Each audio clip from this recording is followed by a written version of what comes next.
A paz do Senhor Jesus, povo de Deus, vocês inscrito neste canal, você que faz parte do nosso grupo de WhatsApp. Falamos nos vídeos anteriores do capítulo 1 e 2 de Juízes, amém? Peço a você que ainda não é inscrito, por favor, se inscreva. Eu sei que é chato ficar pedindo para se inscrever, mas peço que se inscreva, né? Assista o vídeo, leia a palavra de Deus, amém? Hoje nós vamos falar do capítulo 3 de Juízes. Vemos que no capítulo 1, né, o povo, após a morte de Josué, o povo pergunta a Deus quem sairia, né, quem iria primeiro tomar posse da terra. E no capítulo 2 vemos um anjo do Senhor Jesus, ou o próprio Deus, né, um anjo de Deus ou o próprio Deus, repreendendo o povo pelos seus maus atos, pelos seus maus caminhos, né? E se aos irmãos recordar, nos vídeos anteriores eu falei a respeito de algumas, né, nações que Deus, que Josué não teria conquistado.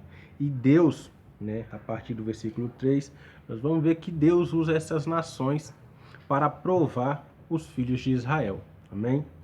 No capítulo 3, perdão, no versículo 3 diz assim, vou ler o versículo 2. Isto tão somente para que a geração dos filhos de Israel dela soubesse. Porque vemos que a partir desse momento, né, dessa nova trajetória, todos aqueles que viram as maravilhas, que guerrearam, né, que presenciaram os milagres de Deus, né, no deserto, já teriam morrido. E alguns, né, mais velhos teriam morrido. E aqui vemos que é uma nova geração. De certo modo, é um novo povo. São poucos dos antigos que estariam vivos ainda. E esse novo povo, essa nova geração, não tinha o conhecimento das guerras, dos milagres de Jesus. Então, Deus, né, como tinha algumas nações que não tinham sido conquistadas, Deus usa estas nações para provar esta geração, para que esta geração vá e lute pela terra, perdão. Amém? São as nações que Deus permitiu. 5 príncipes dos filisteus, todos os cananeus e sidônios, todos os cananeus, sidônios e heveus, que habitavam nas montanhas, que habitavam as montanhas do Líbano, né? Desde o monte Baal Hermon até a entrada de Ramate. No versículo 4, vai nos dizer, do versículo 4 até, vocês vai nos dizer que os filhos, né, de Israel, que algumas nação ainda, algum povo ainda habitava no meio dos filhos de Israel. Diz assim o versículo 6. Habitando, pois, os filhos de Israel no meio dos cananeus, dos heteus, amorreus, fariseus, herveus, zebuseus, tomaram para si suas filhas e deram as suas próprias filhas em casamento. Tomaram as filhas destes povos para seus filhos e deram as suas filhas aos filhos dele. Mas isto era algo que Deus já havia, algo que Deus já havia falado para que eles não fizessem, para que eles não se misturassem, para que eles não se envolvessem com esse povo, né? E aqui nós vemos o povo descumprindo essa ordem de Deus e dar-se seus filhos a casar-se com as filhas dessas tribos, dessas nações. E por si, né, automaticamente dar-se as filhas ao casamento, a casar-se com os filhos também deste povo. E Deus os entrega à mão do rei, né? À mão do rei Cusã Risataim. Amém? Porque diz assim o versículo 7. Os filhos de Israel fizeram o que era mal perante o Senhor e se esqueceram do Senhor, seu Deus, e renderam culto aos Baalins e a postes ídolos. Amém? Porque ao povo se envolver com esses povos, porque era tudo povo idólatra, tudo o povo que adorava outros deuses, altares, né, para outros deuses, igual Baalins se retrata, se diz ao povo que adorava Baal. Amém? E no versículo 8 vai dizer: então a ira do Senhor se acendeu, e ele entregou Israel nas mãos de Cusã-Risataim, rei da Mesopotâmia. E os filhos de Israel serviram, né, 8 anos. Durante 8 anos, os filhos de Israel foram escravos deste rei. E haverá muitos outros reis que eles servirão. E no versículo 9 vamos ver que o povo clama a Deus. Também por quê? Parece que isso é algo que se repete em todos os tempos, não importa a origem, mas isso é algo que se repete até mesmo hoje em nossas vidas.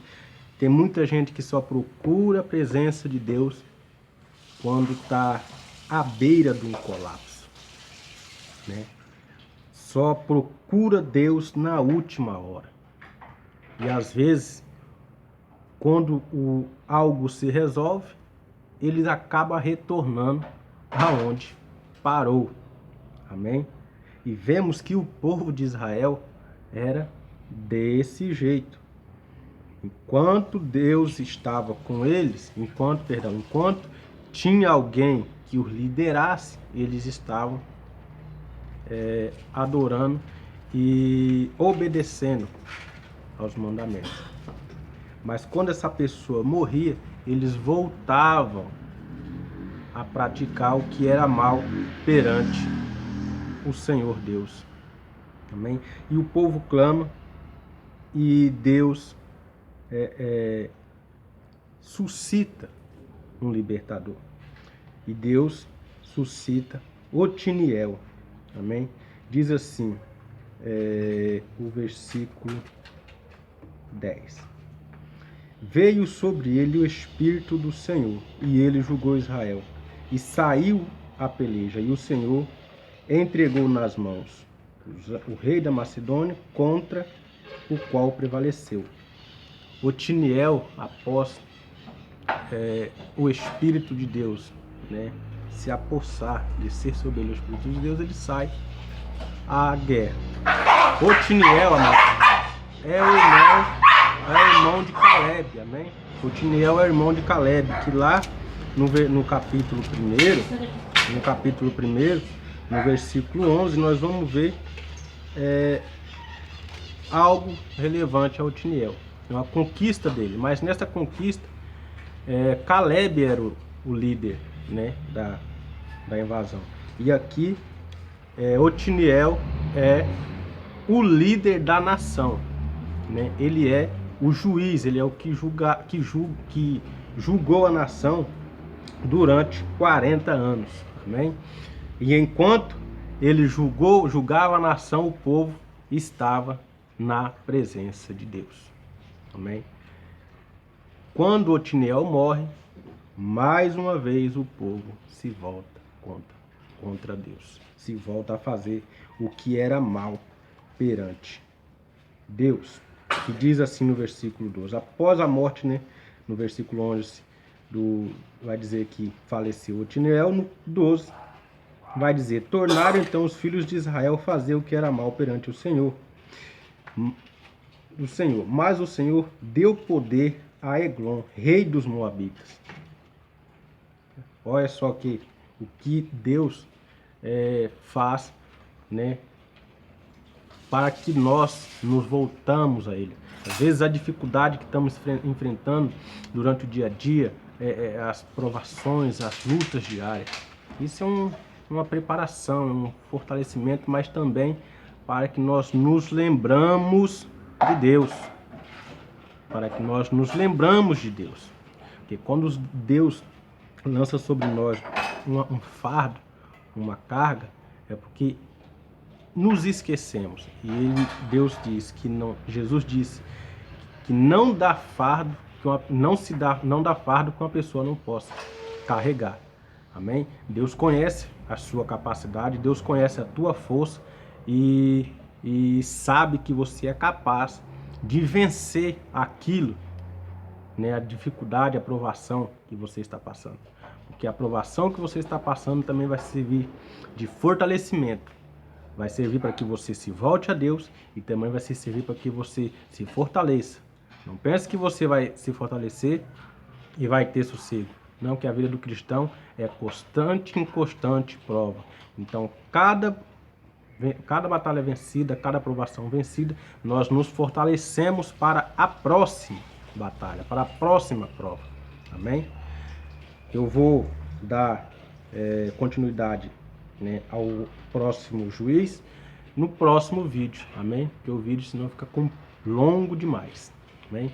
Mas Deus abençoe grandemente a vida de cada um, em nome de Jesus, e até o próximo vídeo.